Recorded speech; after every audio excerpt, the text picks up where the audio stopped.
And this morning we are joined by Ray Dalio. He, of course, has been has been critical of the nation's financial system, pointing to the wealth gap he's talked about, printing of money and monetary policy, and now is expecting higher inflation. I hope we got that right here right now in Davos. No, you're nodding your head in the wrong direction. Yeah, let me clear what I'm saying. We're in a spot in monetary policy where you can no longer stimulate the same way you did before. You used to push a button and go, and it would go up. And as we get down closer to zero interest rates and quantitative easing, it's very much like other periods of time, so it's not that particular stimulation. So we're going to have larger deficits, which we're going to print money for. And so that will be the case. That doesn't necessarily mean an acceleration of inflation. Like in the 1930s, they printed a lot of money. Right. It didn't, but it produces an inflation in financial assets. So the way it works is they print money, they buy a bond, they give it to the seller of the bond, and they buy other financial assets. So it's not necessarily that. But at a point in the future, we still are going to think about what's a storehold of wealth, because when you get negative yielding bonds or something, you're approaching a limit. We are approaching a limit that will be a paradigm shift, I think. Okay, I want to get to that and more in just a minute, but I want to get your reaction. The President Trump, just speaking here in Davos in the last hour, he touted his economic, the economic success of the country and the globe just a short time ago. Here's what he had to say. This is a blue-collar boom. Since my election, the net worth of the bottom half of wage earners has increased by plus 47%, 3 times faster than the increase for the top 1%. Real median household income is at the highest level ever recorded. The American dream is back, bigger, better, and stronger than ever before. No one is benefiting more than America's middle class. Ray Dalio, you've talked about income inequality for a long time. You talked even about the potential for a civil war over income inequality. What's your reaction to what the president just said? I think he gave a good speech, and he talked particularly about productivity. In other words, and he talked about Florence and how that human energy that the United States and that we need, that inventiveness, that creativity, and converting that into commerce has created a beneficial outcome. Yeah. And that is representative through history, time and time again. If you have the energy of the people and the motivation of the people to move forward, that is true. And I also love his trillion tree policy in terms of that. I think that was good. He is not talking about the deficit question and the money question. So we're going to enter a period of time which we have to deal with the amount of money that we're going to have to borrow, who's going to lend it to us, and what that'll mean for monetary policy. But it was a calm, thoughtful. Do you think he was touting? I have a problem with that word that we used. Attempt to sell something by pestering people in an aggressive or bold manner. It's just that this goes back to the press issues that we've talked about. I think the problem is, and all you did was read it. You didn't write it. But I have a problem. I think that the problem we have is that we're having a war. I mean, meaning everybody's on one side or another. You're right. You're either anti-Trump or you're pro of that. And no matter what he says, it's either going to be anti or pro, depending who the eyes are going through. And if we're not looking at things objectively, we've lost our objectivity. Okay, so let's look objectively. Well, I want to get back just for a second to what Ray's saying about central bankers and the Fed here. They seem to be of the notion they can let things run hot right at the time maybe they shouldn't be letting things run hot for too long. I mean, Powell is basically saying we're going to go above 2 because we don't. We always make this mistake. We think it's never coming down. Yeah, but I think the risks are asymmetric on the downside. Because let's say you go to 2 and you go to 2.5, you can always the brakes will work. Okay. There's enough debt. You raise interest rates a bit, the brakes will work. So you're not that worried near term about inflation? No. I think there are 4 big issues in the world. Okay. And if you know these 4 big issues and their interrelationship, that's everything. The first is this wealth values gap and polarity that could force us to go to one extreme or another. It's an issue and it's an argument internally in most countries and externally. The second is the difficulty of monetary policy to be able to be stimulative when it's needed.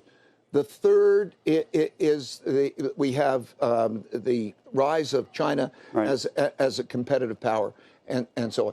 The main thing I'm trying to say is if you get a downturn, and there's a good probability in the next term you'll get a downturn, and you don't have effective monetary policy, and you have people at each other's throats, I'm worried about that, okay? That I think because is the big thing. Because you can't get fiscal policy to go along when you have people arguing. Right, and then fiscal policy is going to be in the hands of politicians. Yeah. And so will that money be well spent?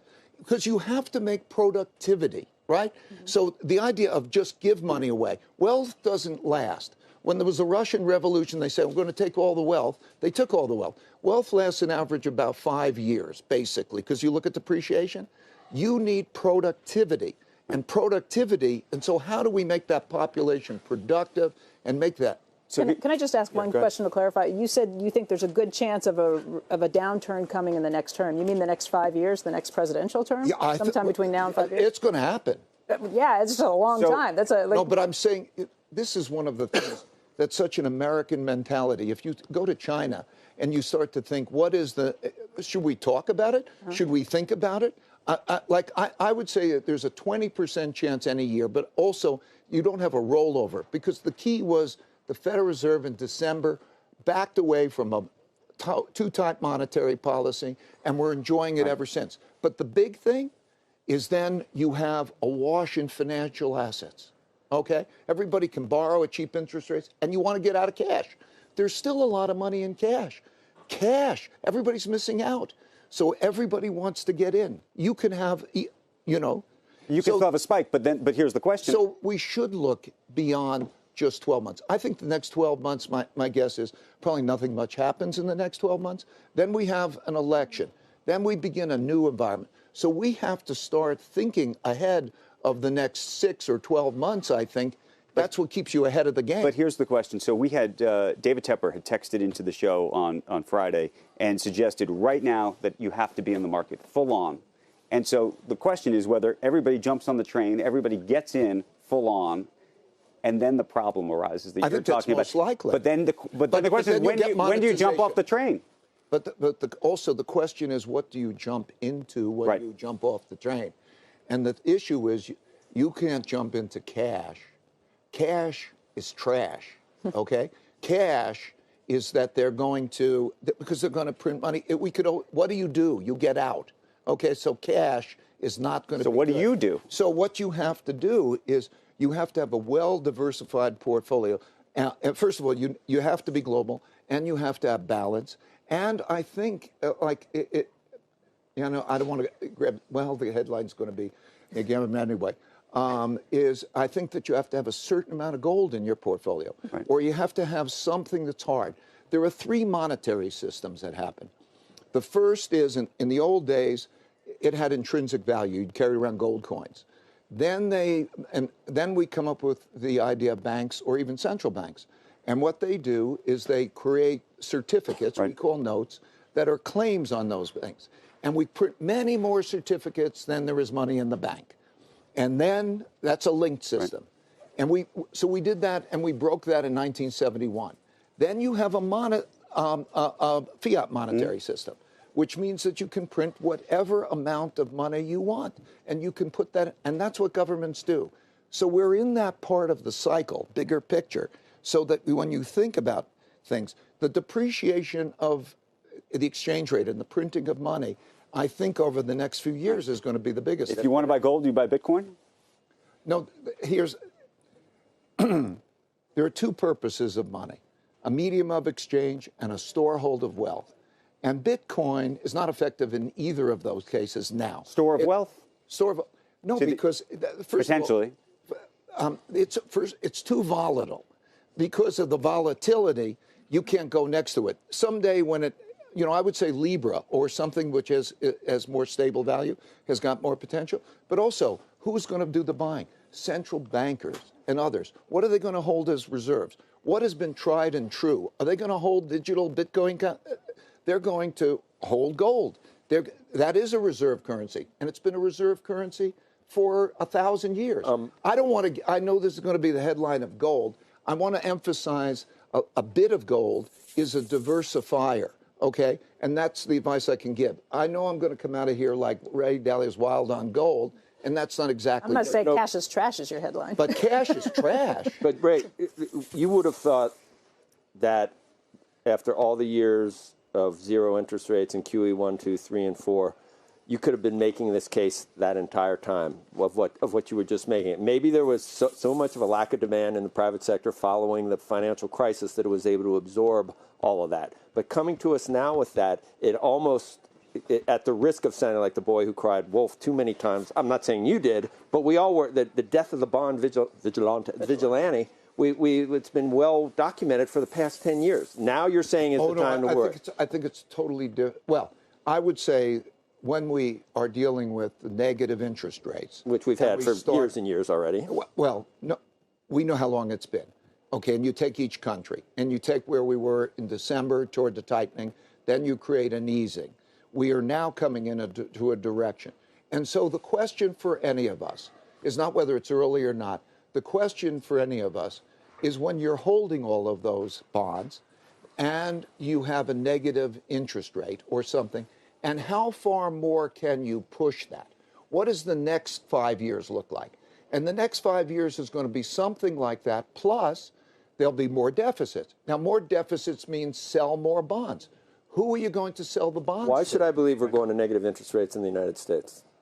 Well, I think that, and I'm not saying now, I'm saying that, okay, if you have a next downturn, okay, what is it's on average 500 basis points of rate cuts. Oh, then you can't do that. You go to QE, right? Right. And we're having trouble normalizing. Stimulant.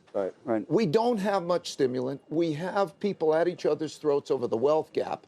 And so, what will the next downturn be? And also, why would you want to hold those? So why do you want to hold those at some point? I don't know. I could be wrong. I've been wrong plenty in my life. So I could be wrong. I'm just trying to describe, like, tell me why that makes sense. So when you talk about who's going to buy these bonds in 5 years from now, I'm curious whether you think the Chinese will be one of them or whether this larger debate around the U.S. versus China is going to play itself out in that context. Look, I could say what if I was in their shoes, how I see things. They have $1 trillion worth of bonds. The bonds are not, you know that they're not going to provide much in the way of returns. And if I was them, I'd be afraid of sanctions on those bonds, meaning the president can unilaterally actually say, I'm not going to pay that debt. I mean, how appealing, if I was Chinese or if I'm another, we're at the three major reserve currencies are at later stages. But you think this is more a function of that this? was very much the same as the 1930s. Okay, meaning, okay, how is that stimulation going to work, right? So answer my question. If you can't lower interest rates much, right? And if you do quantitative easing, you're going to buy more financial assets and so you can get more financial assets.